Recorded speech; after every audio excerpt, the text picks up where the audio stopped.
A graça e a paz do Senhor Jesus, povo de Deus. Voltei com mais um testemunho aqui para a nossa playlist de testemunhos. Se você ainda não deu uma olhadinha nos testemunhos anteriores, vai lá na playlist testemunho e você vai conferir, tá bom? Algumas situações que eu passei, que eu vivi e que eu estou repassando aqui para vocês. Tudo para que o nome do nosso Deus seja exaltado, seja glorificado. Então, deixa eu dizer isso para vocês. Dê um like nesse vídeo, compartilhe com mais alguém. Se ainda não é inscrito no canal, se inscreva. Nos ajude a crescer este canal, para que muitas pessoas sejam alcançadas pela palavra do nosso Senhor Jesus Cristo, a palavra que liberta, a palavra que restaura, que é a palavra do Evangelho. Mas vamos então ao testemunho de hoje, um episódio que aconteceu comigo muito tempo. Há muitos anos atrás, eu não lembro o ano, mas eu tinha 15 anos. Quer dizer, se eu tinha 15 anos, então foi em 1980. 1980, exatamente. Como eu falei para vocês de algumas coisas que aconteceu comigo no passado, no meu livro e também através do meu testemunho aqui no YouTube, se você ainda não conferiu, pode conferir também. E muitas coisas que ocorreram na minha vida ficaram assim de uma forma muito marcante. Sabe aqueles episódios que acontecem com você e que você não consegue esquecer? Aquilo ali marca você para sempre. Então, esse dia ficou marcado na minha vida para todos sempre. Eu tinha 15 anos e nós tínhamos muitas regras lá em casa. Nós tínhamos hora para sair, tínhamos hora para voltar. Tinha tempo determinado para tudo, para dormir, para comer. E uma das regras principais era, caso a gente fosse para a igreja, para os cultos, né, quando a gente podia ir, a gente tinha que estar em casa 9 horas em ponto, não podia passar do horário. Meu pai era muito caxias nesse sentido. E nesse dia era um culto festivo, a igreja estava em festividade. Eu acho que era aniversário da igreja, alguma coisa assim. Aí sabe como é que é festa de igreja, né? Geralmente ultrapassa o horário, não tem nem como. E minhas irmãs.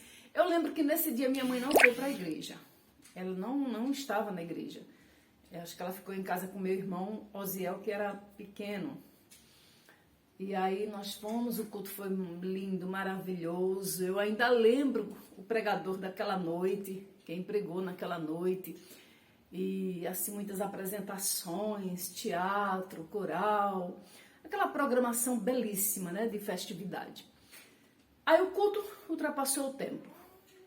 Já eram, acho que umas 9h30 quando o culto foi terminar. Quem estava na porta da igreja esperando a gente? Meu pai.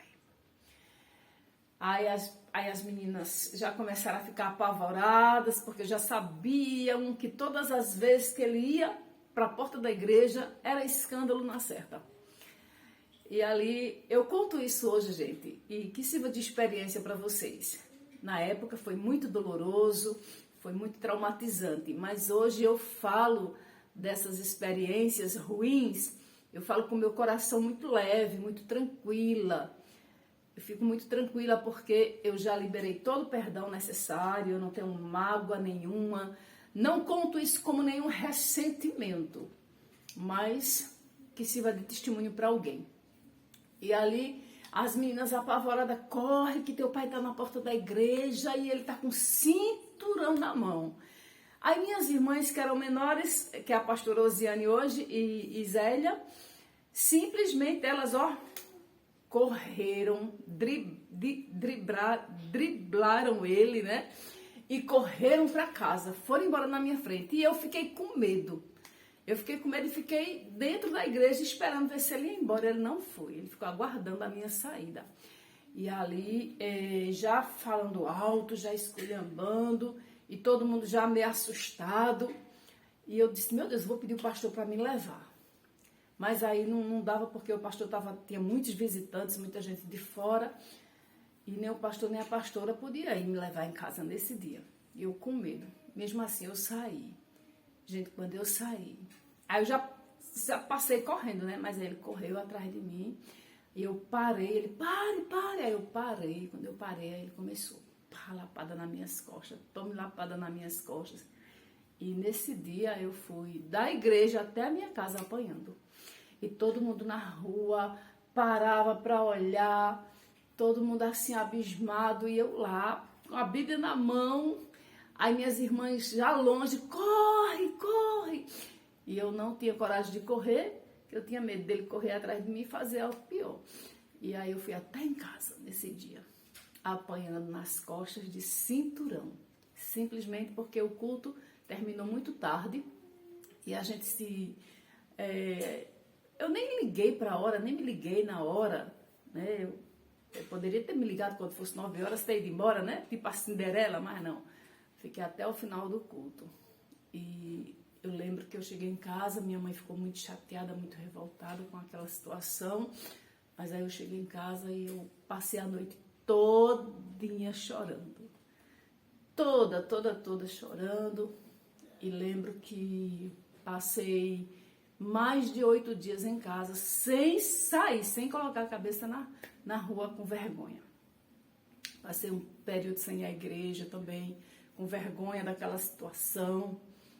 E foi muito constrangedor, na época foi um trauma para minha vida, né? Aquilo ali ficou muito tempo no meu coração, sabe? Aquela raiva, quando eu olhava para meu pai assim, aí me dava aquela raiva, porque na minha concepção, aí vinha o quê? Vinha aquele pensamento, mas eu não estava fazendo nada demais, eu não estava fazendo nada de errado.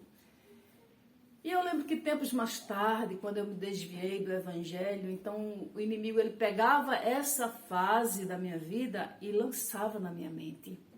Aí era como se aquilo ali fosse reconfortante para mim, né? Me resignasse. Quando eu estava na igreja, quando eu estava servindo, quando eu estava fazendo a obra do Senhor, aconteceu isso. Então agora eu vou viver minha vida, agora eu vou viver do jeito que eu quero, eu vou viver o que eu não vivi na minha época de adolescente, de juventude. E o inimigo sempre colocava isso na minha mente. Eu quero dizer isso para você. Talvez você tenha passado episódios parecidos, talvez você tenha passado situações em que traumatizou a sua vida, ainda está na sua mente, e o inimigo tenha usado isso para tentar justificar o seu desvio do caminho da verdade. Eu quero dizer isso para você. Não deixe isso criar corpo na sua mente e no seu coração. Não deixe que o inimigo pegue as coisas negativas, as coisas ruins que aconteceu com você dentro de uma igreja ou dentro da família. Não permita que isso venha ser motivo para você dizer, quando eu era crente, me acontecia isso, me acontecia aquilo de ruim. Porque é isso que o inimigo quer. Ele faz de tudo para roubar a sua salvação, a sua caminhada com Cristo. E ele tentou me parar dessa maneira, tentou me paralisar e roubar a minha alma dessa maneira, colocando na minha mente as coisas negativas que aconteciam dentro da minha casa, que aconteciam durante a minha trajetória. Era uma justificativa para dizer assim, quando eu estava lá, Deus não me livrou, quando eu estava lá, Deus não fez nada. Então era a desculpa que o inimigo lançava na minha mente, para que eu não continuasse a minha caminhada. E por conta disso, ele quase ganha minha alma. Eu quase perco verdadeiramente a minha salvação. Mas para a honra e glória do Senhor Jesus, hoje eu estou aqui contando a história com meu coração leve e tranquilo. Graças a Deus, estou na caminhada até Jesus voltar, ou até o tempo que Ele permite que eu esteja nessa terra. Então esse foi mais um testemunho que eu trouxe aqui para você na nossa playlist.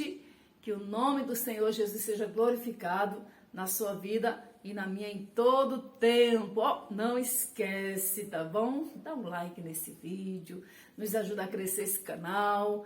Tem todas as manhãs, temos o Café com Propósito, com a palavra do céu, uma palavra cheia de graça, de direcionamento para a sua vida. Que Deus te abençoe. Amo vocês.